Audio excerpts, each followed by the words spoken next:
Саламатсызбы, құрметті семинарға қатысушылар. Бүгінгі біздің тақырыбымыз қосымша білім беру жүйесінде аутистік спектр бұзылысы бар балаларды дамытудың жекелендірген траекториясы. Яғни, бұл жақта біздер толыққанды аутистік спектр бұзылысы бар балаларға жеке жұмыс жасалған кезде қандай бағыттарды біздер қолдауымыз керек және қандай бағыттарда жұмыс жасауымыз керек, толықтай соған тоқталып кетеміз. Бұл жерде аутистік спектр бұзылысы бар балаларда қандай бұзылыстар болатынын осының алдында спикерлардың барлығы айтып шықты.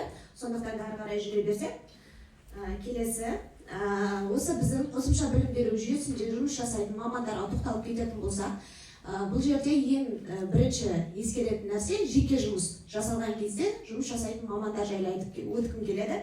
Бұл бірінші арнайы педагог, яғни дефектолог маманы, логопед маманы, психолог маманы, сонымен қатар біздерде мінез-құлық маманы және емдік физкультура маманы жұмыс жасайды. Әрбір маманның өзіне берілген міндеттері және жұмыстары бар. Осы бағыттар бойынша толыққанды жұмыс жасалған кезде біздер аутистік спектр бұзылысы бар баланы толыққанды қолдай аламыз. Осы келесі құжатқа мән беретін болсақ, бұл біздің қосымша білім беру жүйесінде қолданылатын өзіміздің жеке құжатымыз. Бұл жақта толыққанды баланың педагогикалық, психологиялық характеристикасы, яғни мінездемесі, сонымен қатар ол баламен бір жыл ішінде біздер қандай жұмыс жүргізуіміз керек, қандай нәрселерге мән беруіміз керек, соның барлығы толыққанды жазылып өтеді. Келесі, яғни жеке дамыту траекториясы бұл неден басталынады? Диагностика, жаңа өзіміз айтып кеткенде, яғни бағалау, баланың толыққанды қай жағынан нені біледі, нені білмейді, жеке қажеттіліктері қандай, жас ерекшелігіне байланысты ол баламен біз қалай жұмыс жасаймыз, соның барлығы диагностикада толыққанды зерттеледі. Одан кейін жеке даму жоспары құрылады. Осы жеке даму жоспарына байланысты біздер баланы әлеуметтік және психологиялық жағынан толықтай қолдап шығамыз. Келесі, осының ішінде мен өзімнің міндеттеріне тоқталып кететін болсақ, педагог, логопед ретінде білеміз, балаларда аутистік спектр бұзылысы бар балаларда, ерекше балаларда сөйлеу тілінде өте көп қиындықтар болады.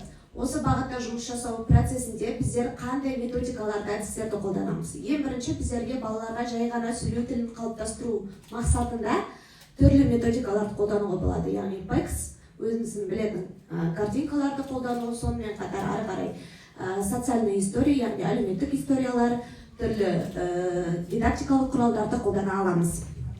Біздің балалардың ерекшелігі, яғни балаларды көбінесе өзінің үшінші жақты атау, эхололия секілді және сөйлеу тілінің толыққанды қалыптаспауы секілді мәселелер бар. Осыларды алға қойып жұмыс жасауымыз қажет. Балаларға жұмыс жасау кезінде қолданылатын құралдарға қарап өтетін болсақ, яғни біздерді жаңа атап өткен PECS карточкаларын кейін және деген секілді, сонымен қатар балаларға жаттықтық жүйелерді түрлі баланың өзінің ерекшелігіне байланысты қолданысқа аламыз.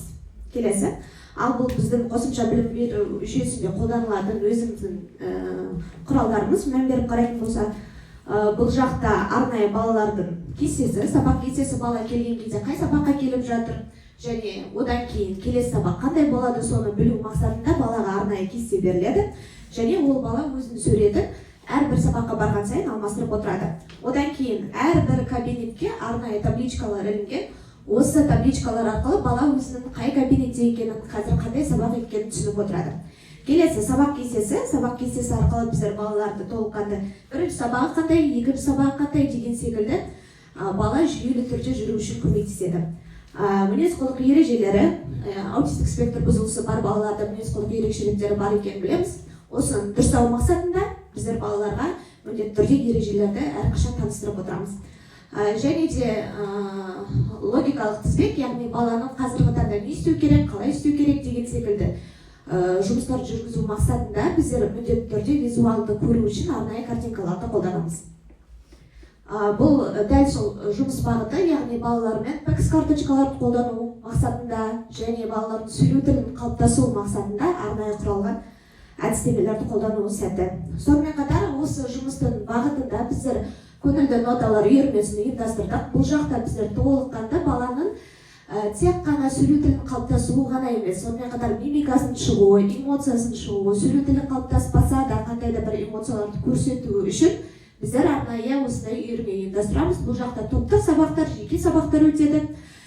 Жеке сабақтардың басты мақсаты, яғни баланың жан-жақты болуын, ортаға бейімделуін, әлеуметтенуін қалыптастырамыз. Ал топтық сабақтарда бір-бірімен әрекеттесу арқылы, яғни мимика арқылы, сөйлемесек те қандай да бір іс-әрекеттерді көрсету арқылы халыққа қарым-қатынасқа түсу дағдыларын қалыптастырамыз.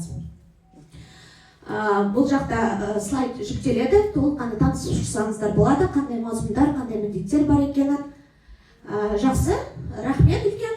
Жалпы педагогикалық психологиялық қолдау мақсатында жұмыс жасайтын мамандардың басты міндеті баланың толыққанды әлеуметтенуіне көмектесу болып табылады. Рахмет.